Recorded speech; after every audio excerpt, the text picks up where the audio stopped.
What's going on, golf addicts? Welcome to the Tour Junkies golf show on the Better Sports Network. I'm DB. I'm your normal host. I'm back from vacation. Welcome back, DB. Thank you, Pat. Why does the tan show up better on the Better Sports Network show than it does on our own show? Like last time, I noticed that. Yeah. I looked real flushed out. Like, now I looked real white on last Yeah, show. the tan is showing. The tan is showing a little bit. Huh? This is actually self-tanner I applied this morning. No, it's not. Good to have a little bit of a break. Glad I missed the 3M. Absolute travesty of just, what did I say a couple weeks ago? A cacophony of shit showery. Yeah, it was something. Yeah, I was quite impressed with that word. It's kind of like I think we had that again for the 3M. Just carnage everywhere. Just 2% of lineups were 6 of 6 in DFS. People's bets got broken hard. Everybody just got their absolute throat punched by the 3M Open. And you, Pat, leave the keys of the kingdom in your hands only. And am I not up enough units already? 1 week you don't talk about Lee Hodges. He wins by 7. Well, I did talk about him on our betting show, the Tour Junkies betting show. I didn't talk about him on this show, I don't believe. And he was not on my betting card. So you're correct. You've seen this before. You've seen the same story before, DB, where there's a guy I've been on, and then all of a sudden I just forget to talk about him or bet him. And that's what happened with Hodges. I mean, it's to take the words right out of producer Tony. I know he'll type this. If I said this is an early, just the tip, he would say a pre-tip. Mm-hmm. It's kind of a pre-tip, and we've talked about it a good bit this year. We talked about it with Wyndham. We talked about it with Ricky. We talked about it. I've talked about it with Tommy, even though it hadn't happened. But like, you kind of get your guys that you get bullish on at a certain point of the year, and there's reasons for you. There's reasons for you continuing to play these guys. You continue to be a believer. If you're a believer, you're a believer. And you're a believer in Hodges' game. I like Hodges too. I feel like he's a good player, but you've definitely had more of a Hodges, hard on. Like, I mean, you've had a Hodges hard on for most of the season, and I feel like, that is a good thing. I think that's good. I think that means I think technically we could say you were kind of there. Yeah, but you didn't finish. Yeah.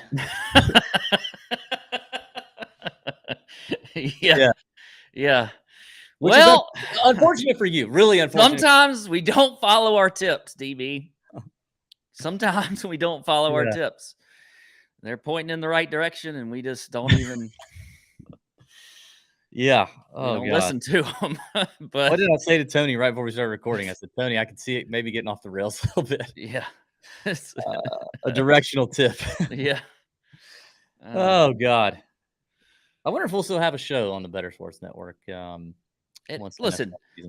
It's the Wyndham Championship. We're getting down to the nitty gritty of the season here. Not that even this is kind of the end of the regular season, getting into the playoffs, and these things happen. Okay. Yeah. Things start to go off the rails a little bit.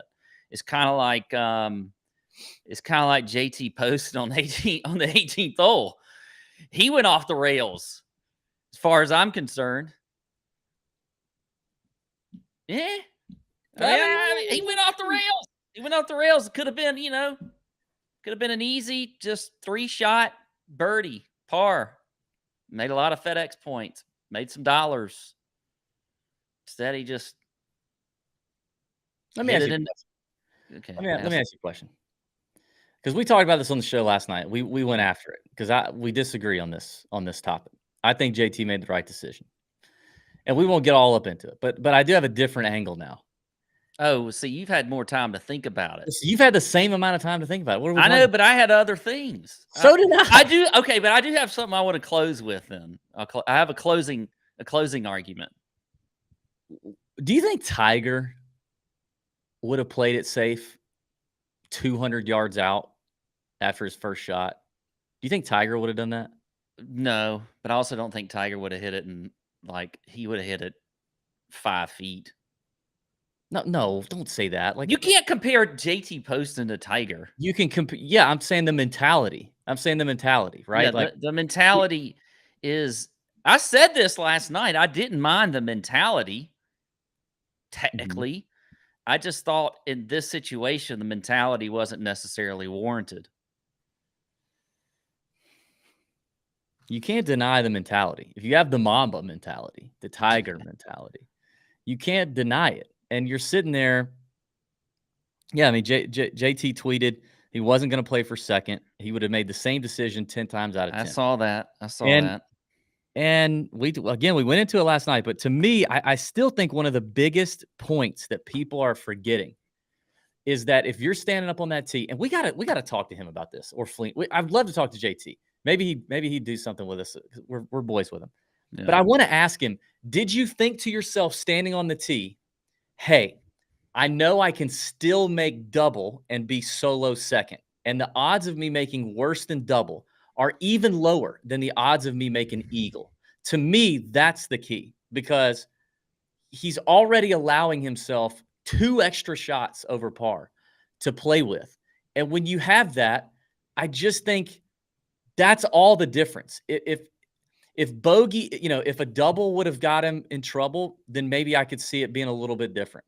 But double still keeps him in solo second. And the odds of him making an 8 on that hole are so low. That's what I think is key to this. Okay. And I think that's a great point. My biggest thing is this: it actually has nothing really to do with the dollars, and I have to thank Tony for quantifying it a little more, which I didn't have this last night. But you know, he cost himself some FedEx points with I this get whole that. deal. That's You a good know, point. he It is would have earned 300. He got 208. Okay, so he was 60th going into the 3M. Now he's 49th, and he would have been 38th with the solo second. There's a big difference there when you're trying to get into designated events next year, all of these kind of things that are more dollars than the 200 and whatever it was, 60,000 that he cost himself in that moment. And my also thing is this: I think you're right in your line of thinking with he's in his mind, he's thinking about the odds maybe, but also like really what are the odds that he would have tied Lee Hodges? When you're if you're playing with Lee Hodges, where I think it was 2 rounds, I could have been just on Sunday, and Hodges is just throwing a clinic out the whole week. He's not making mistakes.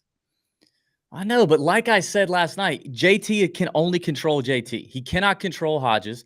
Hodges is trying to win for the first time in his career, which we've seen crazier things happen to guys trying to do that. We're weeks removed from one of JT's best boys, Sepp Straka, on the brink of a 59, cruising like nothing was wrong on the last hole of the John Deere and hitting a dumb shot into the water from 150 yards. Like anything could have happened, even with how Hodges was playing. And you just have to, you can only control yourself. That's it. So is that, yeah, the FedEx Cup argument does. I get that. That could prove costly. I got something I want to rant about here in a second, but before I do, Tony's got a comment here. I would like to bring Tony up for comment here. So I have this thought with Rory McIlroy a lot. Your guys' boy, Rory McIlroy.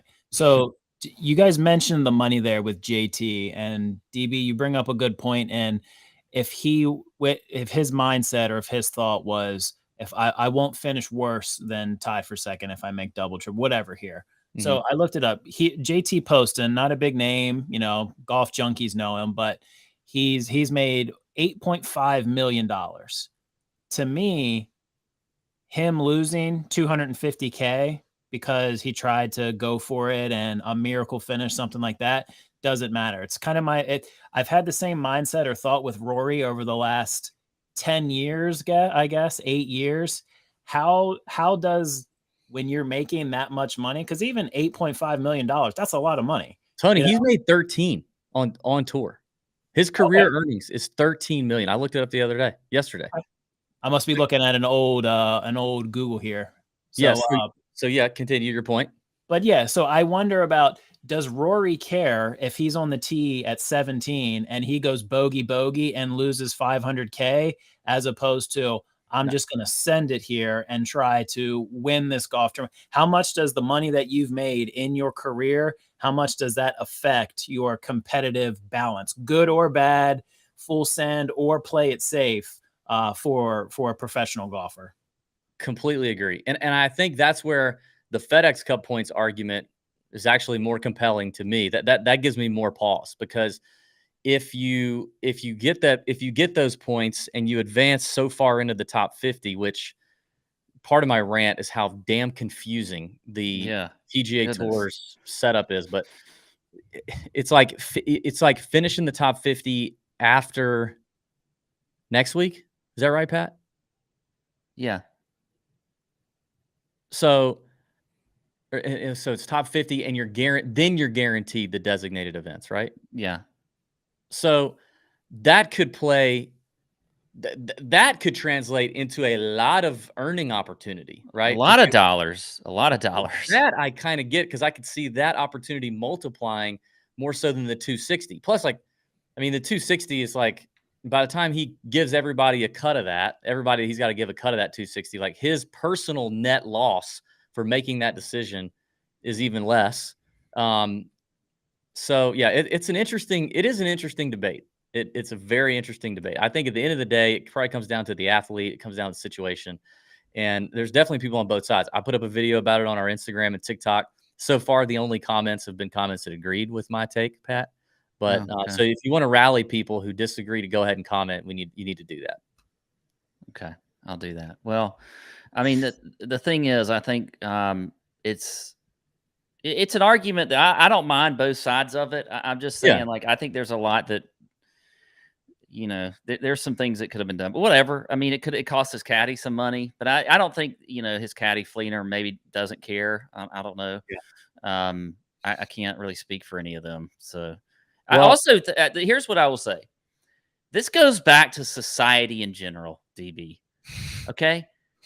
People can have a disagreement, and I could disagree with what JT did, but it doesn't mean I don't like him, or I don't respect what he's trying to do. I just disagreed with the decision. Right. I mean, but it really does not mean I love JT. I think he's a great player.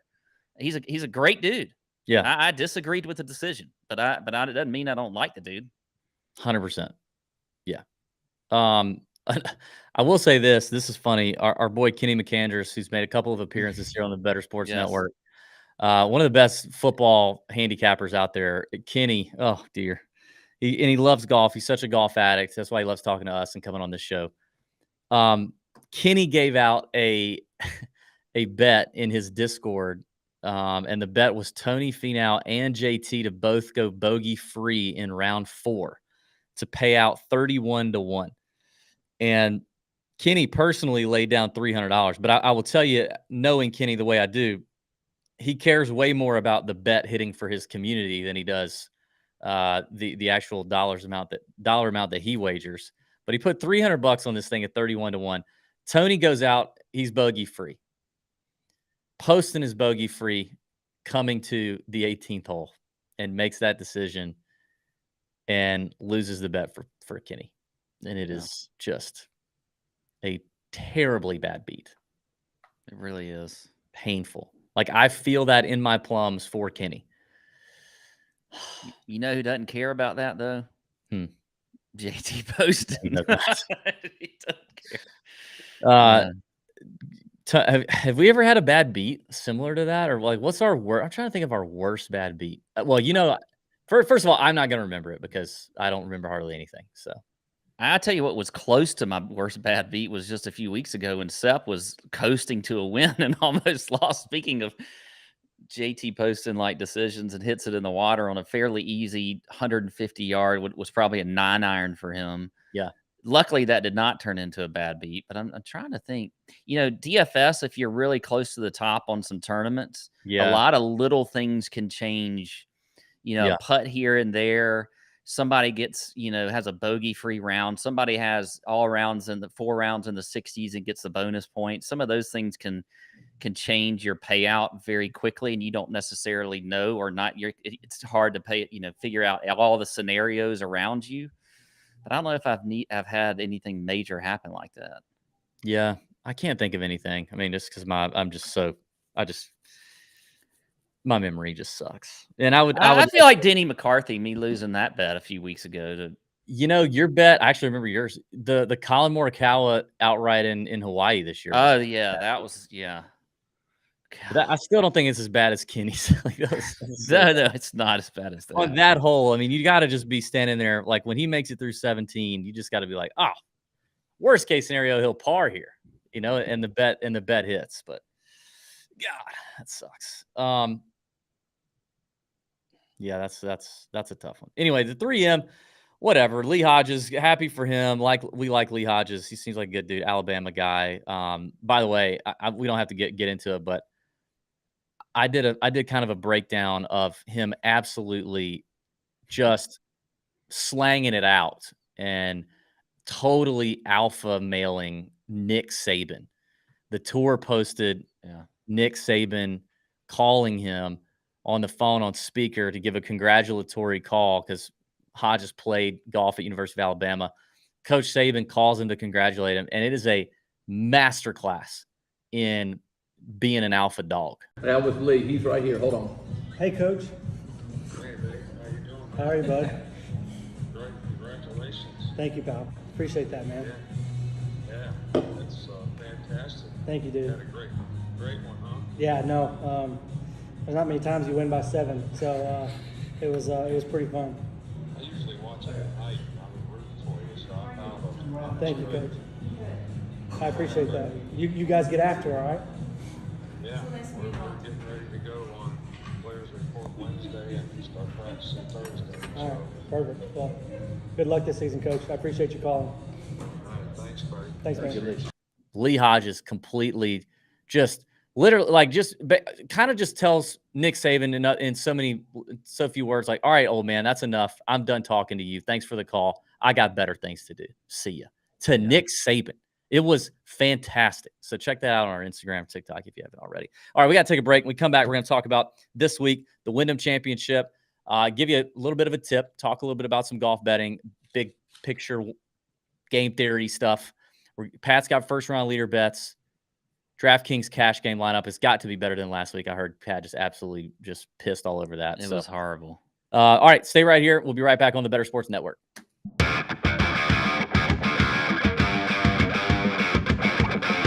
Pat Dorich here, live at the Scott Fishbowl 13 New York City Draft at Tito Murphy's. The first round of the Shake Shack division is underway. If you could believe it, team number 1, you're going to love this, Mike Lipchenko selects Tua Tagovailoa, quarterback, Miami Dolphins in the 101. An unbelievable, surprising pick here in the 4th spot. From the game day, Scott the King Engel. How does he start his draft? Not with a Seattle Seahawk, but the Buffalo Bills quarterback Josh Allen will lead Scott Engel's team. He's right here. King, what do you think about Josh Allen to start your team? I didn't think he was actually going to fall to me. The Tua Tagovailoa pick was off the board. Mike said he was going to pivot, so it was just a matter of who's going to fall to me. I just always think about, okay, who's the top guy on my board, who's going to fall to me. But having Josh Allen at 4 proves that every draft has a different flow and you never know what's going to happen. Bobby Cable's here. Tell us about the Scott Fishbowl charity personally touched your family. So basically, when I joined the military, when you get called up, you don't necessarily get money right away. It takes 30 days for any money to hit your account. And what I'm telling you is that if it wasn't for people like Scott Fishbowl and Toys for Tots, my family wouldn't have had a Christmas. So stuff like this, I'll Hulk smash somebody for, because without it, my family would legitimately not have a Christmas because of it. Scott Fishbowl at fancycares.org, of course, Break the Hold. Amazing job for everybody to come out here. And look what we've given ourselves here. A whole Saturday at a New York City bar to ourselves. No family, no job. Some of us working. But really, fantasy football party here with the best people in New York City together. So congratulations to everybody.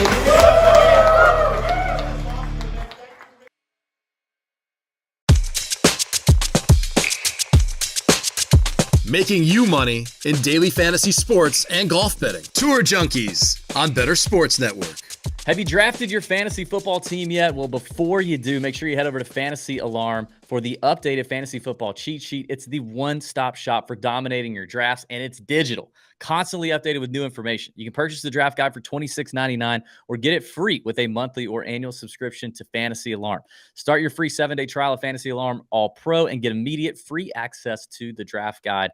Head over to fantasyalarm.com. Get that hooked up. I got to get ready for fantasy football, man. I don't know. I never feel prepared. Ever since we started doing TJ, man, it's just like it's hard. The golf season kind of not peaks, but the playoffs are exciting. You got good fields, and the last major of the year's in July, and so I feel like I don't pay any attention to training camp. And then by the time I'm able to start prepping in late August, like I feel like an idiot that I don't know, what team this quarterback's. I still think like Aaron Rodgers plays for the Packers or something. I just never feel updated. So I need a draft kit like Fantasy Alarm to help me out. And injuries, we get injuries because it's training camps right now. You got to pay attention to those. Who's holding now? Who's holding what? Who's holding stuff? I don't know. All the running backs are all fighting. Yeah, I mean, are we even going to have? Are there replacement running backs coming? Is Keanu Reeves going to be a running back here? Maybe NFL.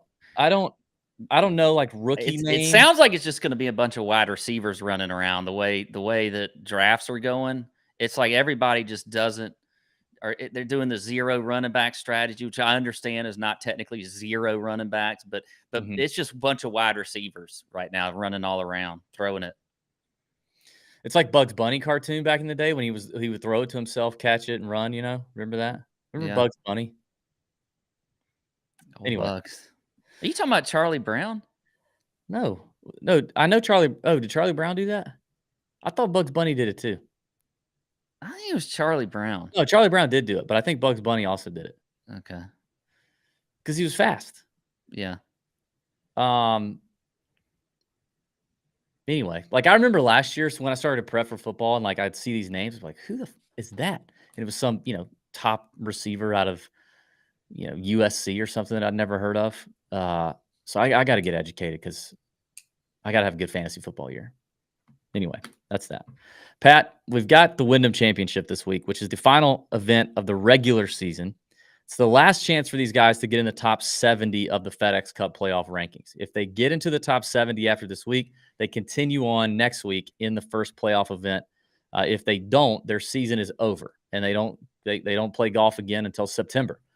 Unless you're Justin Thomas and you don't make it and you just get to pick for the Ryder Cup by default. Anyway, so it's a big week for a lot of guys. There's the bubble boys. There's a lot of bubble boys that we need to be paying attention to here. Yep. So I guess let's go through a couple of key ones first. Well, sitting at number 76 is wait a minute, is this right? Hold on, this isn't right. Hang on. Let me get to the projections here or the standings. Okay. Yeah, that's right. Okay, 76. Yeah. Shane Lowry. 79. Justin Thomas. 81. Adam Scott. 82. Joel Damon. Who else we got? That's kind of a notable here. Gary Woodland. 97. Billy Horschel. 116. I think I saw something where Lowry has to finish like 22nd or 23rd to secure his playoff berth. I'll just go ahead and give this a freebie. I love the Shane Lowry top 20 bet. It's plus 170 is the best number currently on DraftKings, but I really like that. I think Shane is an undervalued player in this field, especially if you look long term. Like I would put him up there with like Hideki, Sam Burns, Shane Lowry, maybe Sung Jae, I guess JT. Those are like the top 5 players in this field over the last 2 years, right? Yeah. And he's had a consistent year, very consistent year. 8 top 20s in like 15 events so far this season, or in 2023. Missed the cut at the Open, but I went back and looked at it. It was like he had a great round 1. I think the conditions kind of bit him at the Open, and he struggled in round 2, missed the cut, whatever. So I think that's a nice one. I like that one a lot. What do you think JT is going to do? What's going to happen? Did you see the press clipping that I put in our Discord from his interview? I didn't. I wasn't able to see it yet. So you can maybe talk on that after this. But I think that I feel like JT is going to give it a good run this week. But man, I mean, that's a pretty good ways out. 9 spots out. Where does he have to finish? He probably has to have at least a top 15. Yeah, I think he's got to be top 15 or so. I don't know exactly. I didn't see that one, but so what did he say? I will say, this is one of the things I do for our Discord every week is I go through and I read all the press transcripts and I clip and screenshot what I think is pertinent for gambling and I put it in our Discord. JT's a pro, right? Like he's a pro at being in front of the media. He's a pro at talking to them. He's been doing it for a long time. He knows what to say, what not to say. But I do get the feeling for the most part that he's a pretty honest guy with the media. And what he said today, he sounds like mentally he's in a good spot. Like he doesn't sound overall like I could read this whole thing to you. I mean, they asked him a lot of questions about it, and props to him for not pulling a Rory and being like, "Oh, I'm not doing any interviews this week, people. I need to focus." Like he got up there and he's taking his lumps. They're asking a lot of questions about the Ryder Cup, about playoffs, about his play, about slumps, and he's taking them and he's answering them.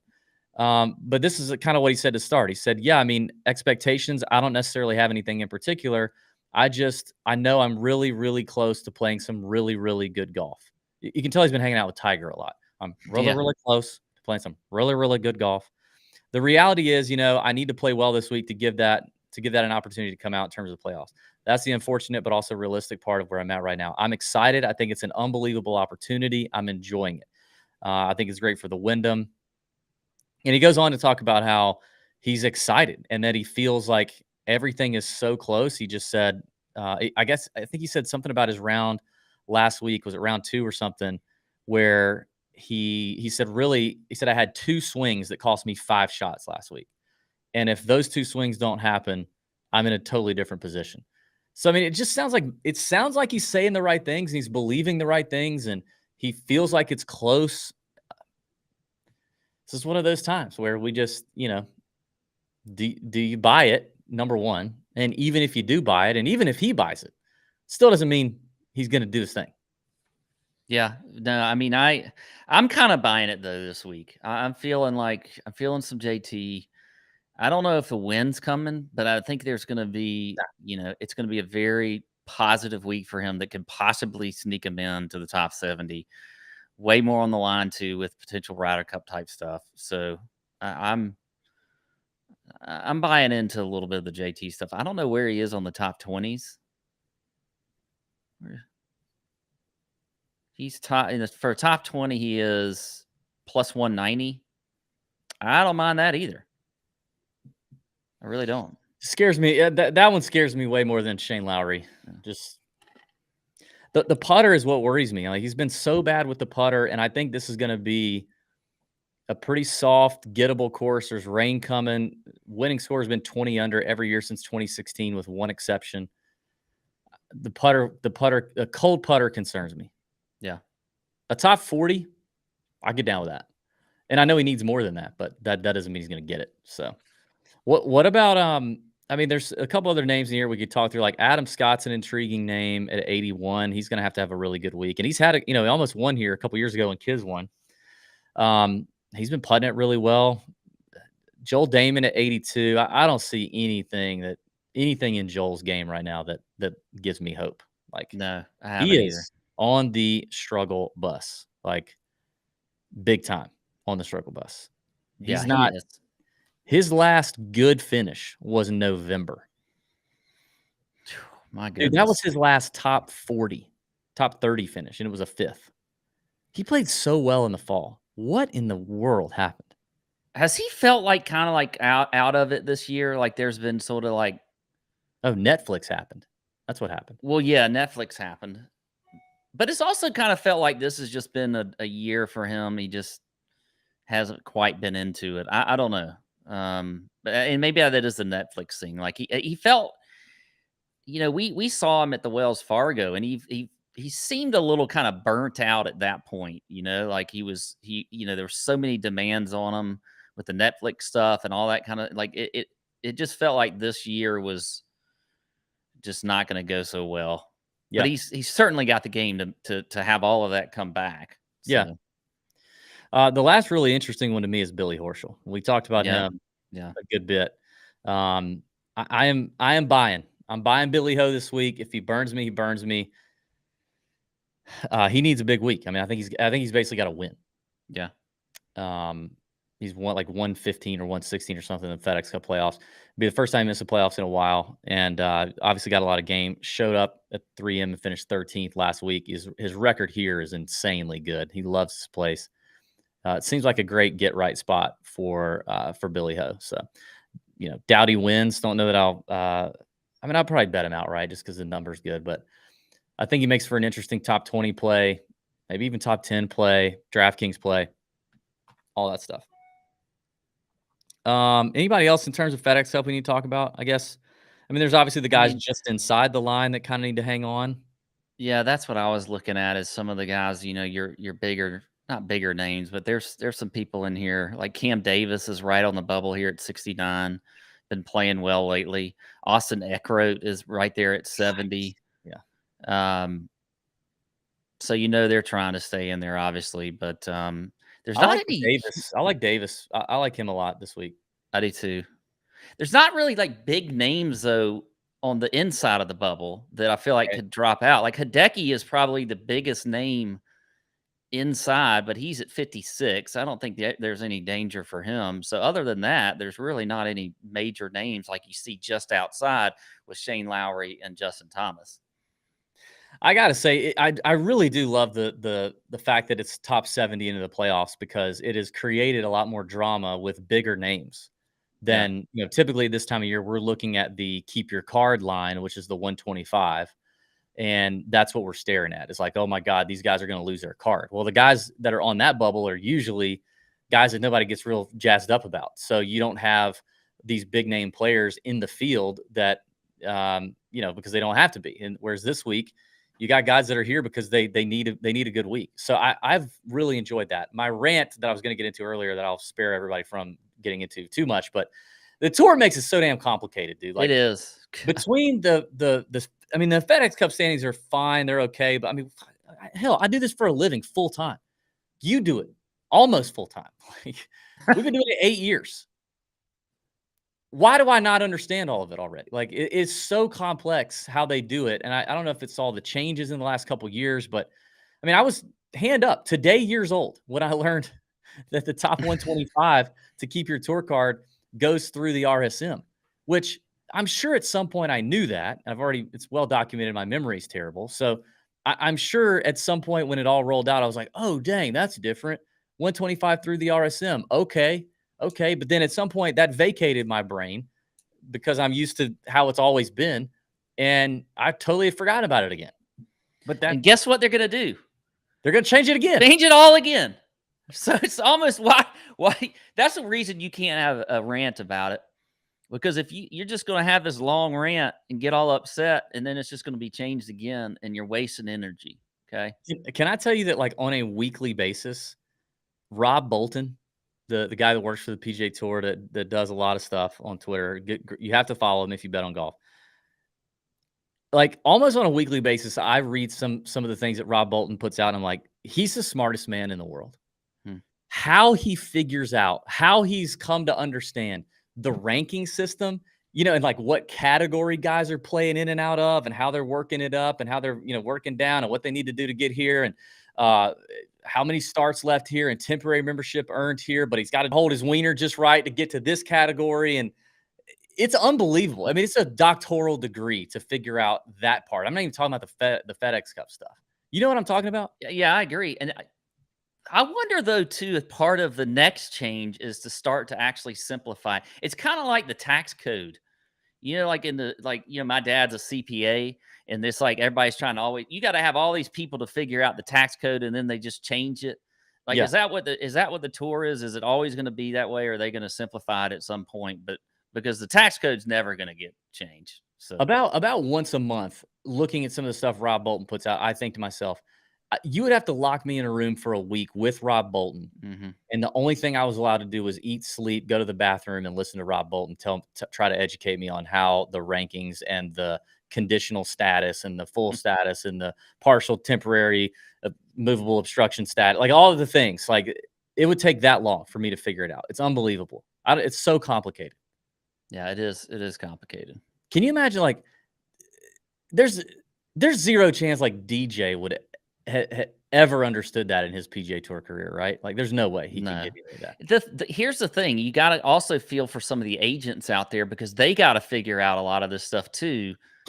So, like, because they got to be able to, you know, relay it to their players, especially the ones on the fringe, enough to, you know, they got to lay it out enough for their player to know exactly, you know, what they're up against. So it's really the agents who this falls on more, I think, than the players themselves. That'd be brutal. You got any first round leader bets, Pat? I got a few. Yeah, I think you're gonna like these. What the weather's looking a little. What's the word? Voltaic. Voltaic. Lots of electricity in the air. It could be some boomers. Could be some boomers. Could be clappers. Could be some delays.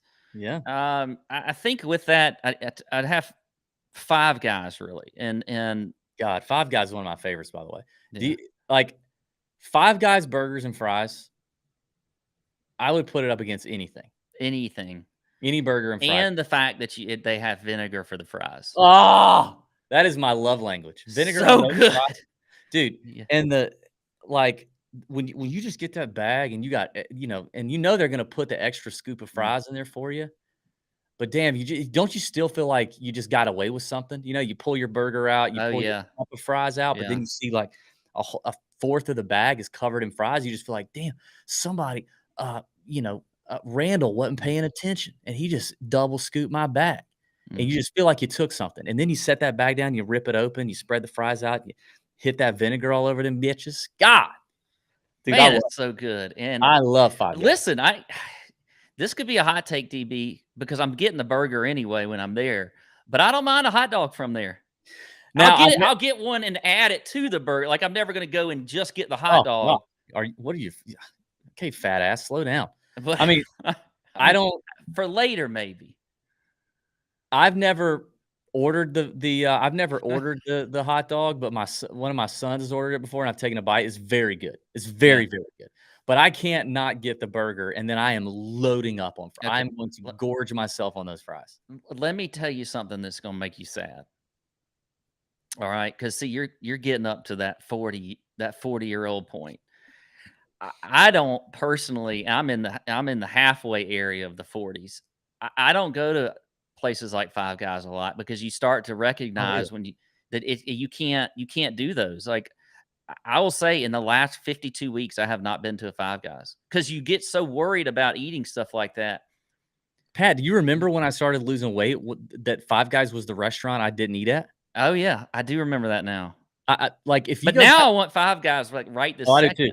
Tony, you could go back and pull a screenshot of my face in 2018 or 2019 from the Tour Junkies YouTube page. That face, everything extra that you see in that face is Five Guys. That's what that was. I would eat Five Guys all the time. And then when I started trying to change my lifestyle, I remember saying, I'm going to go 6 months and not eat Five Guys. And I made it. And then at 6 months, I was like, you know what? I'm just going to go a year. I can do it. And I did it for 1 year. I didn't eat Five Guys. And I remember the day I walked into Five Guys. I remember that too. Yeah. It's the best. Well, anyway, maybe Five Guys will send us like a little voucher or something. Oh God, I love this. Huh?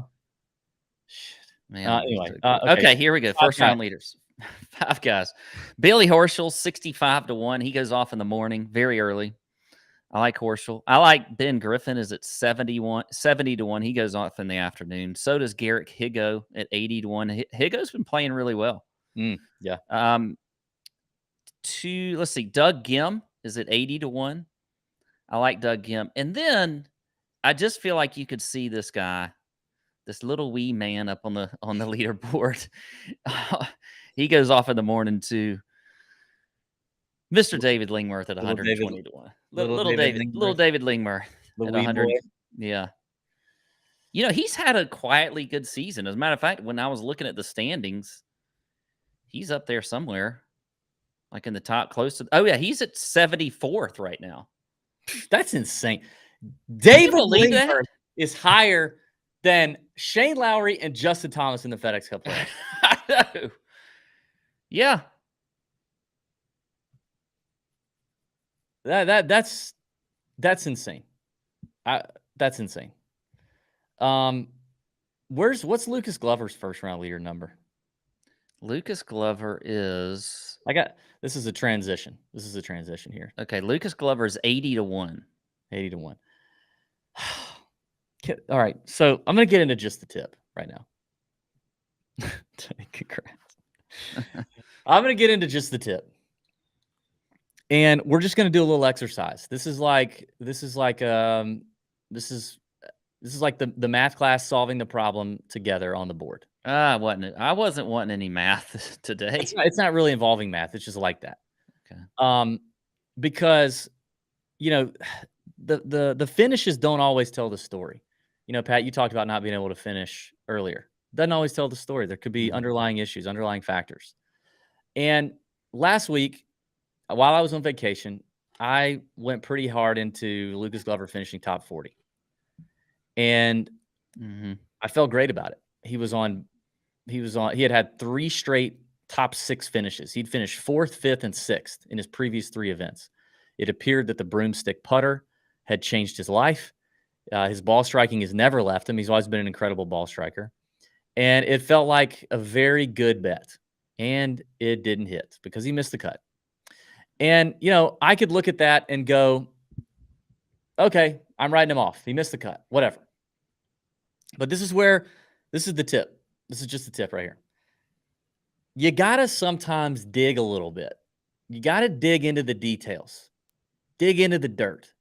Let's figure out what happened to Lucas Glover last week at the 3M Open. And upon review, I looked at his scorecard for round 1 and round 2. Wasn't bad. He had no doubles, so it wasn't like there was some big blow-up hole. One of the days, I can't remember which one, actually, I'll pull it up right now. There's a lot of water out there for blow-ups. There is, and he avoided all of it. Okay, so round 1, he had 2 birdies, 2 bogeys, even par. Now, that's not great because a lot of guys were shooting 3 or 4 under. He just wasn't converting. Okay, round 2, he had 5 birdies and 2 bogeys. Shot 3 under. Not a bad day. He missed the cut by 1 shot. 1 shot. And I was looking around. I was like, God, what was the hole? Like, where was the biggest missed opportunity for Lucas? And there were some missed opportunities round 1, especially on the par 5s. There were some missed opportunities. He parred 2 of the par 5s, 2 out of the 3. Probably some missed opportunity. But on day 2, on round 2, when he shot 3 under, on number 10, he lost over a stroke putting on that 1 hole. He made bogey. He made 5 when he should have made a 4. He lost over a stroke. Now, remember, he missed the cut by 1 shot. What did he do on that 1 hole, Pat? Well, I went back and I looked at ShotLink. He hit it to 19 feet in his approach shot. Had a 19-foot birdie putt. Pretty decent approach. Decent approach. Hit the first putt about 4 feet to about 4 feet. Not great. And then he missed that one. So he 3-putted from 19 feet. Now, the average tour player 3-putts from 19 feet 1.5% of the time. That's data. That's called data. Okay. Lucas Glover is way worse than your average PGA Tour putter. So let's just say, and I bet it's not this, but let's just say it's double, and it's 3%. 97 out of 100 times, Lucas Glover 2-putts from 19 feet or better. And he didn't do it. And he missed the cut on the number. Now, you say, David, so what? What if he'd have made the cut? Who knows what he would have done? He could have sucked. Yes, he could have. Bo Hostler, your favorite, fathead, big visor kid. I almost mentioned him as a first-round leader. Kind of left that one out. He kind of snuck in. He wasn't doing great. I think he was 5 under. The cut was 4 under after day 2. He kind of snuck in. He shot 8 under on the weekend. He went off on the weekend and finished 13th. It could happen. And I think reminding yourself at times of those razor-thin margins, and sometimes if you like a player, if you like where a player's at recently and you see a miscut or you see a weird finish, sometimes it behooves you to go dig in the dirt a little bit, dig in the detail a little bit, because now I feel less worse. I feel better. about Lucas Glover's 3M Open despite the miscut. Therefore, I kind of want to bet him here. South Carolina boy. I know this is North Carolina, but Carolina boy went to Clemson. Good record here. Still hitting it great. Don't love that it might be a putting contest, but so there's just the tip. Don't be afraid to dig in the dirt a little bit. I like it. It's a good one. That's a good tip. Thank you, Patrick. Let's take a break. When we come back, we'll do some other fun stuff. We'll talk about I don't know what we could talk about. We got to do our cash game lineup, huh? Yeah, let's make it better than last week's. All right, let's do that. We'll be right back on the Better Sports Network. See you. Now back to Tour Junkies. Damn it! Hit one good fucking iron shot. I don't think you like that one. On Better Sports Network. Welcome back to the Tour Junkies Golf Show on the Better Sports Network. Final few minutes here with us talking about the Wyndham Championship. Let's talk about the golf course. Let's look at the top end of the board here, Pat. We'll wrap up with our DraftKings DFS cash game lineup that has to be better than last week. Okay. Top of the betting board here is let's see if things have moved around a little bit, shall we? Because I think they have. There's been some market adjustment here since Monday. Hideki Matsuyama, your current favorite for the most part on most sites, around 18 to 20 to 1, followed by Russell Henley, Siwoo Kim, Sung Jae Im, who opened as a favorite on a lot of sites, Sam Burns, Denny McCarthy, kind of in that 25 to 1 range or shorter. Denny's caught a little bit of steam. Sung Jae's gone the opposite way. Siwoo's caught some steam. What do you think? Well, I really like Denny at 25 to 1. I think, we talked about Hodges at the beginning of the show about how I'd kind of been, talking to him up some this year. We've both been on Denny McCarthy most of the year. We missed a win at the Memorial. I think we could get one here on a course that he should play well on. So I do like Denny at 25 to 1. I like Hideki at 18 to 1. I'm starting to feel, though, a little queasy about that one. I tell you what, though, Sam Burns at 25 to 1 is starting to feel appealing to me. Yeah, I guess Sam's kind of gone a little bit the wrong way, huh? Because I think the best number you could get on a Monday was like 22. Yeah. I mean, that's the thing about Sam Burns. We talked about it on the show. Like, he is a high ceiling, low floor dude. Yeah, he is. Kind of like Siwoo, who's at 20 to 1. Now he's shorter than Sam. Which I don't know. Who would you go with between Sam and Siwoo? Oh, so hard. I mean, yesterday or Monday, I think I would have said Siwoo was a little bit. He was 25 and Burns was 22, and now it's flipped. I mean, they're kind of the same. They're very similar players. Yeah. I mean, pound for pound, Burns is probably the better player overall, long term. Maybe trust him a little more on the greens. Definitely trust him more on the greens. No, that's a fact. I mean, Siwoo gets a bump here though because of his record here, and Sedgefield is one of those places that's definitely shown, a lot of predictive power in terms of course history. Yeah, I mean, he's had 3 top 5s in a row here, Siwoo. But you put Burns on Bermuda, buddy, and it don't matter. You could be playing you could be playing on the moon. Yeah, I mean, I think for me, if I'm looking at my 3 favorites up here, it's Siwoo, Burns, and McCarthy. If I probably have to nail down 2, it's going to be Burns and McCarthy for me. I don't know. TBD for me, man. I don't want to. I can't commit to the top yet. I would love to see this weather kind of shape out. It's changed a good bit. There could be some delays. This could be. This is the weather thing is starting to look like it could be one of those tournaments where at the end of it, you're like, I wish I just would have stayed away or live bet it. Yeah. Because if there's delays and there's like going to be like ball in hand situation and guys are going to have to play more than 18 holes in a day because of delays, like it could just get all thrown to hell. Yeah, I mean that could be a good way to do it. There could be some guys on there that you really target to bet, but you just wait maybe till they at least finish the first round and then just see how the numbers reshuffle. Yeah. And then bet from there. because I don't see in this field, like if you're looking across the board, a lot of like just tremendous value that I feel like I gotta grab. You know A what I lot mean? of Like, it is gone after yesterday. yeah, it just mean- it's left. Another example near the top is Alex Smalley, who's at 40-1 on MGM, 35-1 everywhere else, but opened wasn't he? Didn't he open at like 70 yesterday? Yeah. His odds have been slashed. He's got the member narrative being played. He's from here. This is his home course, which everybody talked about the last couple of years, and he's played well. I think he's finished like 27th and 13th the last 2 years. And he's nearly won on the PGA Tour just a couple of weeks ago. So I mean, Smalley's definitely a good one, but 35-1, 40-1 in this field has been steamed to the point of I don't feel good about it. Yeah, I agree. It's just, again, I don't see anybody that's, we've got great value on to fire in on right I this think second. Lowry's still a good value. Yeah, I mean, 33-1. Is that the best number you're seeing? Yep. We talked about him, at the top of the show in terms of FedEx Cup stuff, and he needs the top 20. But I mean, just again, I think long term, he's been arguably the third, fourth, or fifth best player in this field long term.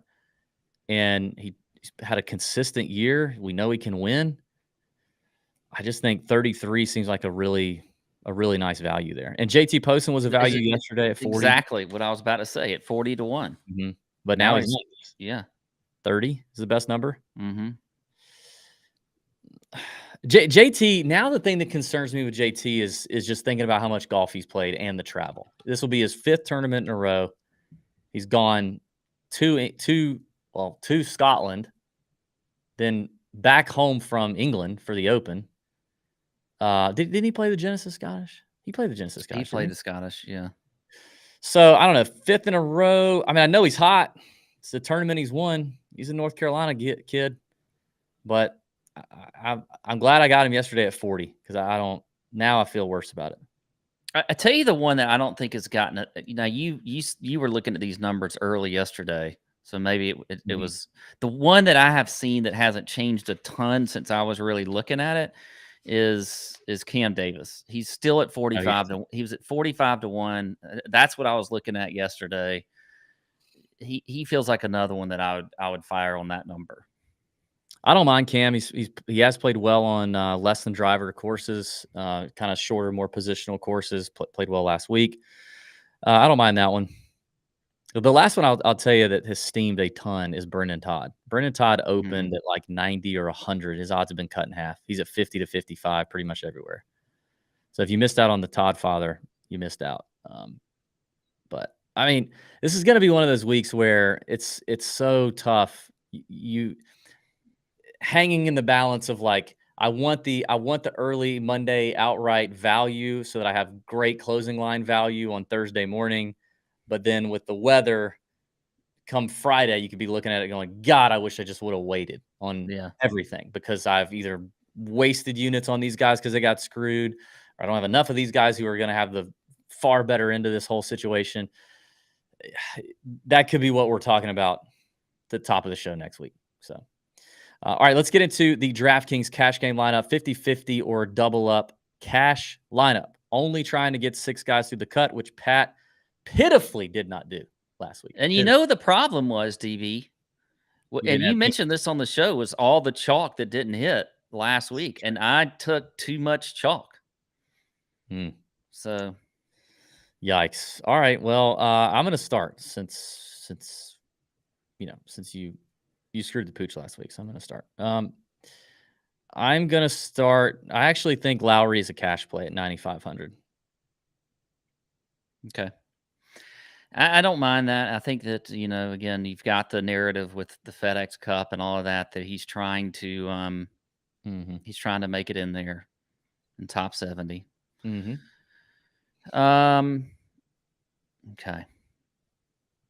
This is where I feel like I got too cute last week. I got a little cute after the first pick. Okay.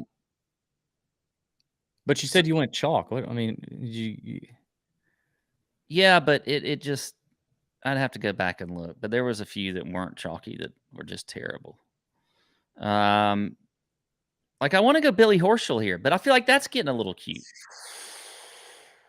Ooh, that's an let's wait. Let's see what happens. So you want to put him in there now? No, No. I'm saying let's hold off. I could be convinced either way, but I think let's just see what we come up with. All right. Well, I feel a lot more confidence with Denny McCarthy. Okay. Yep, me too. If we get him in there at 8,700, it's going to drop us just under 8K. All right, I'm going to try to look through and get us some salary relief. So I'm going to go down in the 7s, and I like. There's a number of guys in here I really do like. I think we go with Brendan Todd. Do you like Todd? I want us to agree on this. No, I do like Todd a lot. I think it says a lot too the way his numbers getting steamed on his betting odds. So I like that. Okay. Yeah. Good record here. Yeah. Good short course precision player with obviously a hot putter.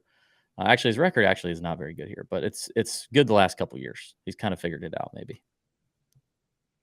Okay. Now, I almost want to drop down a little bit and look at somebody there, but I'm not getting a whole lot of confidence for cash. I do like Alex Noren. I looked at him. I could go Noren. He's been playing well. All right, let's go Noren. 68, 66 on the weekend at the 3M. What's he done here? What's his record here? He hadn't played it since 2019. He finished T60. Is he in the where is he? Let me look him up on the FedEx Cup. He is 102. So I mean, you'd have to win to make it in the top 70. Yeah. I'm good with that. I like Noren. Okay. So we got 2 picks left, 85.50 on average. And we've not, I don't know. I mean, Noren's probably not, it's not super chalk there.